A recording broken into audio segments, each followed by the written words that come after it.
Hai, jumpa lagi di Jagat Review TV. Selamat menikmati informasi berita hari ini.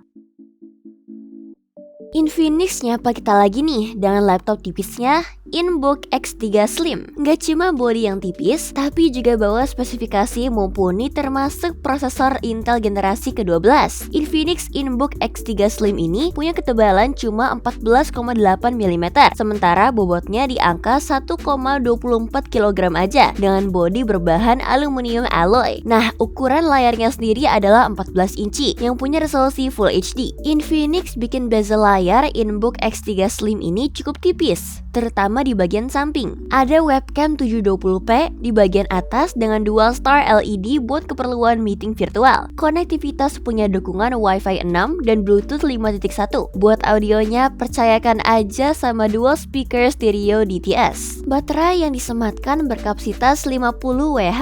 Baru tersedia di pasar India nih dengan harga mulai dari 6,3 jutaan rupiah. Tunggu aja kedatangannya ke tanah air ya.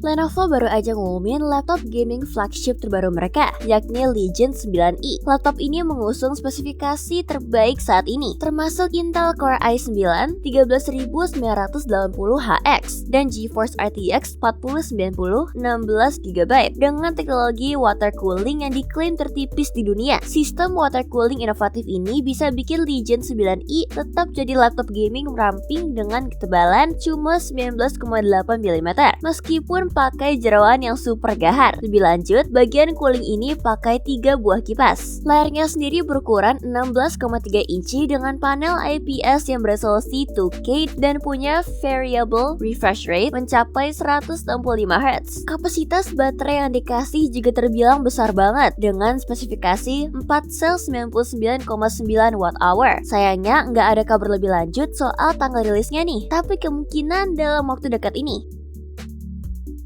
Kalian yang suka bikin notes di HP, pengumuman resmi dari Google Workscape Update Blog nyebutin kalau rich text formatting udah bisa dipakai di Google Notes nih. Artinya, pengguna udah bebas gunain format teks kayak bold, italic, underline, bahkan heading style yang berbeda dari H1 atau H2. Buat sementara ini, format teks bisa digunain kalau pengguna bikin notes baru, sementara notes lama yang udah keburu kesimpan sebelumnya baru bisa diubah formatnya dalam beberapa minggu ke depan secara bertahap. Fitur ini enggak cuma buat pengguna Google Notes versi Workspace aja, tapi juga hadir buat pengguna Google Notes secara individual.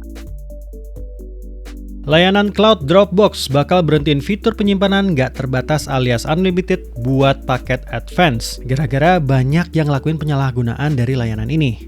Kenapa nih? Penambangan uang kripto, penggabungan penyimpanan, bahkan sampai ada yang jual ulang lagi loh buat jadi layanan storage. Dropbox terpaksa ambil langkah ini karena udah ngalamin kerugian besar. Tapi untungnya Dropbox masih berbaik hati dengan berpindah ke model berbasis pemakaian dan mindahin pengguna yang ada ke paket advance yang baru. Proses ini dimulai 1 November dengan pemberitahuan 30 hari sebelumnya. Dropbox ungkapin kalau ada lebih dari 99% pelanggan paket advance sebetulnya hanya pakai kurang dari 35 TB kuota penyimpanan per lisensinya. Semua versi paket advance terbaru nantinya bakal punya batas maksimal 1000 TB penyimpanan.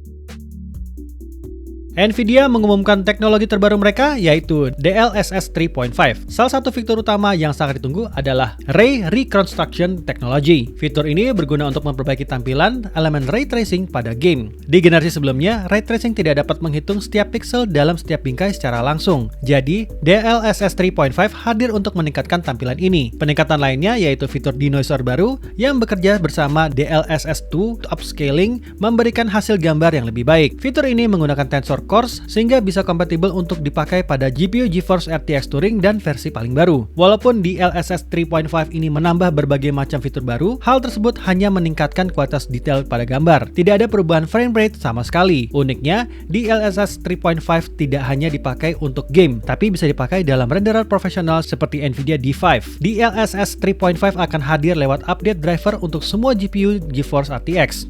Nah, siapa yang sudah siap memakai DLSS versi baru ini?